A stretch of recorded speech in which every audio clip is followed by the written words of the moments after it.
തജിക്കിസ്ഥാനിലെ കത്തലൂൺ state medical university എന്ന world health organisation നേരിട്ട് fund ചെയ്ത് നടത്തുന്ന യൂണിവേഴ്സിറ്റിയിലാണുള്ളത്. എന്നോടൊപ്പം ഉള്ളതെന്ന് പറഞ്ഞാൽ എടുത്ത അനാട്ടമി പ്രൊഫസറാണ്. പുള്ളി തൃശ്ശൂർക്കാരനാണ്, ഡോക്ടർ ഫയാസ് നാസർ. ഹായ് സാറേ, സുഖമല്ലേ? ഓക്കെ സാറേ, തൃശ്ശൂരാണ് സ്ഥലം? ഞാൻ തൃശ്ശൂർ ചിറ്റിലപ്പള്ളി എന്ന് പറയും, അമല ഹോസ്പിറ്റലിന്റെ അടുത്തായിട്ട് വരും. ചിറ്റിലപ്പള്ളി നമ്മുടെ വേറെ ആ ഒരു നെയിം? ഓ, ചിറ്റിലപ്പള്ളി കൊച്ചു. Okay okay. സോ അപ്പോൾ എവിടെയാണ് പഠിച്ചത് MBBS? ഞാൻ പഠിച്ചത് കസാക്കിസ്ഥാനിലാണ്. 5 വർഷത്തെ കോഴ്സ് ആയിരുന്നു. അൽമാട്ടി എന്ന് പറയുന്ന സ്ഥലത്ത് പഠിച്ചിരുന്നത്. ഓക്കെ. സോ അതിന്റെ FMJ കൊടുത്തിട്ട് അത് കഴിഞ്ഞിട്ട് ഞാൻ MBBS പഠനം കഴിഞ്ഞിട്ട് അൽമാട്ടിന്ന് വിട്ടിട്ട് നാട്ടിൽ പോയിട്ട് ഒരു 6 മാസത്തെ കാലാവധി കഴിഞ്ഞിട്ട് എക്സാം കൊടുത്തു. FMJ എക്സാമിനേഷൻ ഫസ്റ്റ് അറ്റംപ്റ്റ് തന്നെ പാസ്സായി. എന്നിട്ട് അത് കഴിഞ്ഞിട്ട് ഒരു മാസത്തിനുള്ളിൽ തന്നെ ഇന്റേൺഷിപ്പിന് ജോയിൻ ചെയ്തു. ഞാൻ ഇന്റേൺഷിപ്പ് ചെയ്ത ഭോപ്പാലിലായിരുന്നു. ഭോപ്പാലിലാണ് ചെയ്തത്. അതും വെറൈറ്റി. പുതിയ ആൾക്കാർ, പുതിയ സ്ഥലമൊക്കെ കാണാനുള്ള ഒരു ആഗ്രഹം കൊണ്ട് ഭോപ്പാലിൽ ചെയ്തു. അത് കഴിഞ്ഞിട്ട് നാട്ടിൽ വന്ന് ഒരു 6 മാസം വർക്ക് ചെയ്തു. നാട്ടിൽ പാലക്കാട് വള്ളുവനാട് ഹോസ്പിറ്റലിൽ 6 മാസം ഞാൻ വർക്ക് ചെയ്തു. അത് കഴിഞ്ഞപ്പോ വീണ്ടും തിരിച്ച് കസാക്കിസ്ഥാനിലോട്ട് വരാൻ ഒരു ആഗ്രഹം ഉണ്ടായിരുന്നു. അപ്പോഴാണ് തജിക്കിസ്ഥാനിലോട്ട് ഒരു ഓപ്പർച്യൂണിറ്റി കിട്ടിയത്. അപ്പോ ഇന്റർവ്യൂ കൊടുത്തു. ഡയറക്ട്ലി അവര് വിളിച്ചു. അപ്പൊ പിന്നെ ഇൻവിറ്റേഷൻ കിട്ടി, ഇങ്ങോട്ട് വന്നു. എന്ത് പറ്റിയ പിന്നെ കത്തലൂൺ സ്റ്റേറ്റ് മെഡിക്കൽ യൂണിവേഴ്സിറ്റിയിൽ തന്നെ ഇങ്ങനെ ഒരു ഓപ്പർച്യൂണിറ്റി കിട്ടിയപ്പോൾ കണ്ണും പൂട്ടി അങ്ങ് വരാനായിട്ട് തോന്നിയത്? മെയിൻലി യൂണിവേഴ്സിറ്റിയുടെ ക്വാളിറ്റിയാണ്. Because this college is funded by WHO, world health organisation fund ചെയ്യുന്ന യൂണിവേഴ്സിറ്റിയാണ്. സോ നമുക്ക് ഇവിടുന്ന് കഴിഞ്ഞ് ഇറങ്ങുമ്പോൾ ഒരു എക്സ്പീരിയൻസ് സർട്ടിഫിക്കറ്റ് കിട്ടും, ഒരു എക്സ്പീരിയൻസ് കിട്ടും. സോ അതിന് അതിന്റേതായിട്ടുള്ള വാല്യൂ ഉണ്ട്. മനസ്സിലായി. നമ്മൾ നാളെ ഒരു പുറത്തോട്ട് പോകുന്ന നാളെ ഇന്ത്യക്ക് പുറത്ത് അല്ലെങ്കിൽ തജിക്കിസ്ഥാന് പുറത്ത് തന്നെ ഈ സർട്ടിഫിക്കറ്റ് അത്യാവശ്യം വാല്യൂ ഉണ്ടാവും. കാരണം കോളേജ് അത്രക്കും പോപ്പുലറുമാണ്, നല്ല കോളേജാണ്. മനസ്സിലായി. സോ ഇതാണ് നമ്മുടെ മെയിൻ ആയിട്ട് വരുന്ന അക്കാഡമി ബ്ലോക്ക് വരുന്നത്. നമുക്ക് ഇവിടെ ഏതൊക്കെ ഡിപ്പാർട്ട്മെന്റ്സ് ആണ് വരുന്നത് മെയിൻ ആയിട്ട്? നമുക്കിവിടെ മെയിൻ ആയിട്ട് വരുന്നത് ലെക്ചർ ക്ലാസ്സുകൾ നടക്കും. എല്ലാ സബ്ജക്റ്റിന്റെ ലെക്ചർ ക്ലാസ്. നമുക്കിവിടെ 7 നില യൂണിവേഴ്സിറ്റി, 7 ഫ്ലോർ ബിൽഡിംഗ് ആണ്. സോ നമുക്കിവിടെ എല്ലാ ഫ്ലോറിലും ഓരോ ലെക്ചർ ഹാൾ ഉണ്ടാവും. പിന്നെ പ്രാക്ടിക്കൽ ക്ലാസ്സുകൾ ഉണ്ടാവും. അതിനും each different class room, anatomical class room, physiological class room, അങ്ങനെ ആയിട്ട്. പിന്നെ ലൈബ്രറി ഉണ്ടാവും ഇതിനുള്ളിൽ. പിന്നെ മെയിൻലി നമുക്ക് സ്റ്റിമുലേഷൻ സെന്റർ ഉണ്ട്, എന്ന് വെച്ചാൽ മ്യൂസിയം. ഓരോ ഡിപ്പാർട്ട്മെന്റിനും സിമുലേഷൻ സെപ്പറേറ്റ് ആയിട്ടുള്ള സിമുലേഷൻ സെപ്പറേറ്റ് തന്നെയുണ്ട്. മനസ്സിലായി. മാനിക്യൂഴ്സും എല്ലാം ഉണ്ടാവും. എങ്ങനെ മാനിക്യൂർസ് ഒക്കെ ഏറ്റവും അപ്ഡേറ്റഡ് ആയിട്ടുള്ള ലൈവ് മാനിക്യൂർസ് തന്നെയാണോ? അതെ. കോളേജ് ഫോറിനേഴ്സിനും ഇന്റർനാഷണലിനും പുതിയതായിട്ട് തുറന്നു കൊടുത്ത കോളേജ് ആയത് കാരണം അവർ ഉപയോഗിക്കുന്ന എക്യുപ്മെന്റ്സ് ആയാലും മാനിക്യൂർസ് ആയാലും വളരെ അപ്ഡേറ്റഡ് വെർഷൻ ആണ്. സർജറിക്കും മെഡിസിന്റെ എല്ലാത്തിന്റെയും variety of different of clinical facilities എല്ലാം അവർ സെപ്പറേറ്റ് തന്നെ ചെയ്തിട്ടുണ്ട്. ഓക്കെ.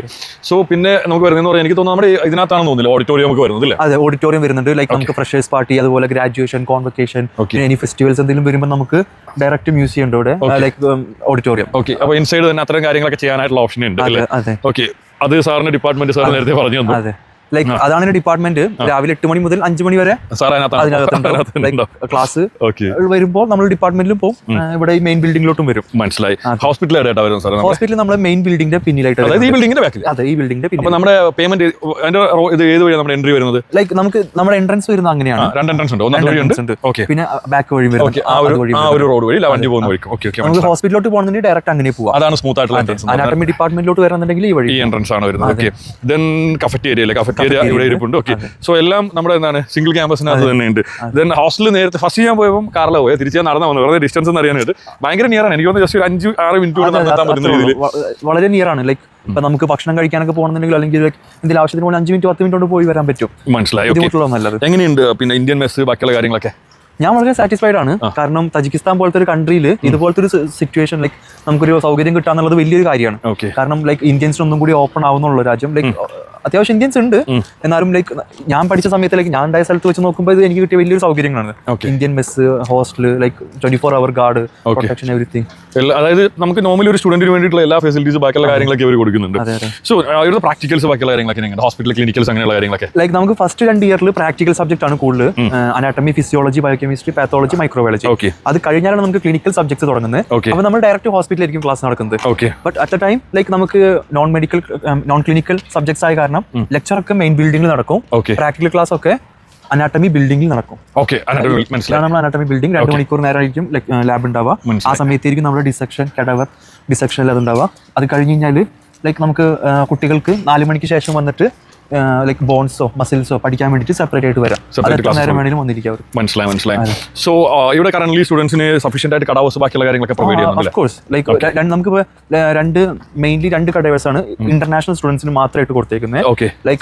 അതും അപ്ഡേറ്റഡ് ഓരോ സെമസ്റ്ററിൽ ഓരോ പോർഷൻസ് വെച്ചിട്ട്. അപ്പോൾ നമുക്ക് ടോട്ടലി ഒരു ഇയർ തന്നെ 4 കടവറിന്റെ അടുത്തേക്ക് വരുന്നുണ്ട്. അപ്പം സ്റ്റുഡൻസിന്റെ പ്രാക്ടിക്കൽസ് അല്ലെങ്കിൽ പിന്നെ എന്താണ് അങ്ങനത്തെ കാര്യങ്ങളൊന്നും ഒരു പ്രോബ്ലംസോ കാര്യങ്ങളോ ഒന്നും തന്നെ ഒരിക്കലും ഇല്ല. ലൈക്ക് അവർക്ക് അങ്ങനത്തെ ഒരു ബുദ്ധിമുട്ടേ വരില്ല. അത് മാത്രമല്ല 4 മണിക്ക് ശേഷം അവർ ചില ദിവസങ്ങളിൽ ഇവിടെ വന്നിരിക്കണം. മനസ്സിലായി. ലാസ്റ്റ് മന്ത് എൻഡ് നമ്മൾ അവരുടെ ലിസ്റ്റ് എടുത്ത് നോക്കും, ഏതൊക്കെ സ്റ്റുഡൻസ് ആണ് വരുന്നത്, അതിനനുസരിച്ചാണ് നമ്മൾ അവരെ എക്സാമിലോട്ട് കടത്തിവിടാൻ പോകുന്നത്. അപ്പോഴാണ് ക്വാളിഫിക്കേഷൻ കിട്ടുന്നത്. പിടികിട്ടി. ഓക്കെ, ദെൻ പേഴ്സണൽ ആയിട്ട് കാര്യം ചോദിക്കാം കേട്ടോ. ഇപ്പൊ നോർമലി എങ്ങനെയുണ്ട് ഇവിടുത്തെ ലോക്കൽ ഫാക്കൽറ്റീസിന്റെ ഇംഗ്ലീഷും കാര്യങ്ങളൊക്കെ? അത്യാവശ്യം നല്ല ഇംഗ്ലീഷ് അറിയുന്ന ഫാക്കൽറ്റീസ് ആണ്. ലൈക്ക് നല്ല ക്വാളിഫൈഡ് ഡോക്ടേഴ്സ് ആണ്, നന്നായിട്ട് ഇംഗ്ലീഷ് അറിയാം. ലൈക്ക് പിള്ളേരൊക്കെ വളരെ സാറ്റിസ്ഫൈഡ് ആണ് ടീച്ചേഴ്സിനായിട്ട്. വേറെ പ്രോബ്ലംസ് കാര്യങ്ങളൊന്നും ഹാപ്പിയാണ് എല്ലാ പിള്ളേരും. ഓക്കെ, പിന്നെ നോർമലി എല്ലാ സ്റ്റുഡൻസിന്റെ വലിയൊരു ടെൻഷനാണ് ഈ ഒരു FMG എന്ന് പറയുന്നത്. ഓക്കെ, സോ എബ്രോഡ് MBBS പഠിച്ചു, അത് കഴിഞ്ഞതിന് ശേഷം നാട്ടിൽ വന്ന് ഫസ്റ്റ് അറ്റംപ്റ്റിൽ FMG ക്ലിയർ ചെയ്തു. ദെൻ അത് കഴിഞ്ഞതിന് ശേഷം എന്ത് ചെയ്തു, പിന്നെ പുറത്തൊക്കെ പോയിട്ട് ഇന്റേൺഷിപ്പ് ചെയ്ത ആളെന്ന രീതിയിൽ ഞാൻ നോർമലി ചോദിക്കുകയാണ്. ഇവിടെ സ്റ്റുഡൻസിന് വേണ്ടിയിട്ട് ഇപ്പം എസ്പെഷ്യലി സാർ ഒരു FMG ഗ്രാജുവേറ്റ് എന്ന രീതിയിൽ ഞാൻ ചോദിക്കുകയാണ്. ഇവിടെ സ്റ്റുഡൻസിന് വേണ്ടി FMG ക്ലിയർ ചെയ്യാനായിട്ട് അങ്ങനെ എന്തെങ്കിലും കാര്യങ്ങൾ എന്തെങ്കിലും ചെയ്തു കൊടുക്കുന്നുണ്ടോ?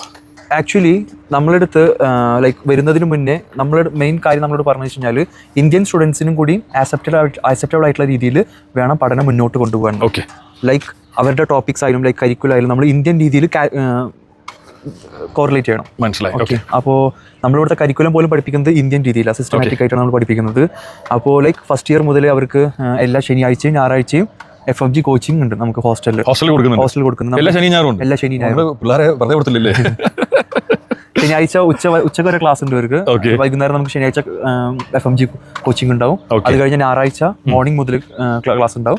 ഉച്ചവരെ class first year itself. Seriously നല്ലൊരു എന്താണ് ഒരു മൂവ് തന്നെയാണ്. അതെ, ലൈക്ക് നമ്മളിവിടെ എടുത്ത് തീരുന്ന സബ്ജക്റ്റിനനുസരിച്ചാണ് നമ്മളവിടെ FMG തുടങ്ങുന്നത്. FMG ക്ലാസ്സസ് തുടങ്ങി. ഓക്കെ, മനസ്സിലായി. ലൈക്ക് നമ്മുടെ ഐഡിയ എന്ന് വെച്ച് കഴിഞ്ഞാൽ ഇവിടെ പഠിച്ചിറങ്ങുന്ന എല്ലാവരും ഫസ്റ്റ് അറ്റംപ്റ്റ് തന്നെ FMG ക്ലിയർ ചെയ്യാന്നുള്ള ഒരു ഇതുണ്ട്, ഐഡിയ എന്തായാലും ഉണ്ട്. അല്ലല്ല, എന്തായാലും അത് വളരെ നല്ലൊരു മൂവ് തന്നെയാണ്. കാര്യം എല്ലാ സ്റ്റുഡൻസിന്റെ ഭയം അതാണ്. കാര്യം FMG പാസ്സാകുമെന്നാണ് എല്ലാവരും പേര്. ഇപ്പോൾ ഇത്തരത്തിലുള്ള ഒരു പോസിറ്റീവ് ആറ്റിറ്റ്യൂഡ് അല്ലെങ്കിൽ ഇത്തരത്തിലുള്ള ഒരു വിഷനുള്ള യൂണിവേഴ്സിറ്റികൾ നേരത്തെ ഉണ്ടായിരുന്നുവെങ്കിൽ ഈ പുറത്തു പോകുന്ന പിള്ളേരുടെ എണ്ണം 10 ഇരട്ടിയാവുന്നത്. കാര്യം ഇന്ത്യയിൽ പ്രൈവറ്റ് സെക്ടറിൽ MBBS പഠിക്കുന്ന ഈ കോടികൾ കൊടുക്കുന്ന സ്ഥലത്ത് ഇത്തരത്തിലുള്ള യൂണിവേഴ്സിറ്റികൾ, ഇത്രയും മികച്ച യൂണിവേഴ്സിറ്റികൾ വന്ന് പഠിക്കാനായിട്ട് ഏകദേശം 20-22 ലക്ഷം രൂപയ്ക്കൊക്കെ വന്ന് പഠിക്കാൻ പറ്റുന്ന സാഹചര്യമുണ്ട്. ഓക്കെ, പിന്നെ സാറേ നമുക്ക് നോർമലി എൻ്റെ ഒരു ഡൗട്ട് എന്ന് പറഞ്ഞു കഴിഞ്ഞാൽ നമുക്ക് പുറത്തുള്ള രാജ്യങ്ങളിലൊക്കെ ക്ലാസിൻ്റെ ടൈമിംഗ് കുറവാണ്. 2 മണിക്കൂർ 3 മണിക്കൂറൊക്കെ ആയിരിക്കും ഡെയിലി ക്ലാസ്സസ് ഉള്ളത്. അപ്പോൾ ഇവിടെ എങ്ങനെയുണ്ട് ക്ലാസിൻ്റെ ടൈമിംഗ് ഒക്കെ? നമ്മൾക്ക് ഇവിടെ എങ്ങനെയാണെന്ന് വെച്ച് കഴിഞ്ഞാൽ 8 മണി മുതൽ 4 മണി വരെ ക്ലാസ് ആണ്. ഓക്കെ, അതിന്റെ ഇടയിൽ 1 മണിക്കൂർ ലഞ്ച് ബ്രേക്കിന് വേണ്ടി ബ്രേക്ക് ആണ്.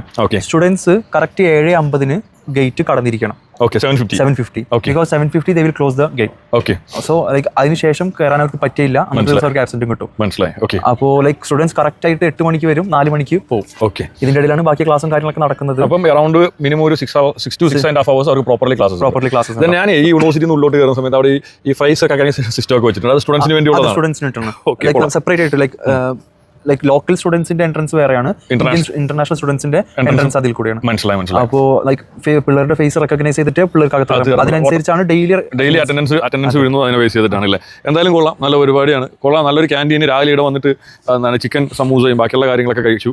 അവിടെ പിള്ളേർക്ക് കളിക്കാനുള്ള ഗ്രൗണ്ട് അങ്ങനെയുള്ള കാര്യങ്ങളുണ്ട്. ഓക്കെ, സോ എന്തായാലും ഇഷ്ടപ്പെട്ട് ഇവിടെ വന്നിട്ട് സാറിനെ കണ്ടതിൽ ഒരുപാട് സന്തോഷമുണ്ട്. കാര്യങ്ങൾ ചോദിച്ചറിഞ്ഞതിൽ അതിലും സന്തോഷമുണ്ട്. ഓക്കെ, അപ്പോൾ നാട്ടിൽ നിന്ന് ഈ വളരെ ബഡ്ജറ്റീവായിട്ട് MBBS പഠിക്കണം അല്ലെങ്കിൽ ഫിനാൻഷ്യലിയൊക്കെ ഒത്തിരി ബാക്കിൽ നിൽക്കുന്ന സ്റ്റുഡൻസ് നീറ്റ് ക്വാളിഫൈഡ് ആയി. ഓക്കെ, സോ അങ്ങനെയുള്ള സ്റ്റുഡൻസിന് ഈ ഒരു കോളേജിൽ ഒരു പ്രൊഫസർ എന്ന രീതിയിൽ എന്ത് അഡ്വൈസാണ് സാറിന് കൊടുക്കാനുള്ളത്?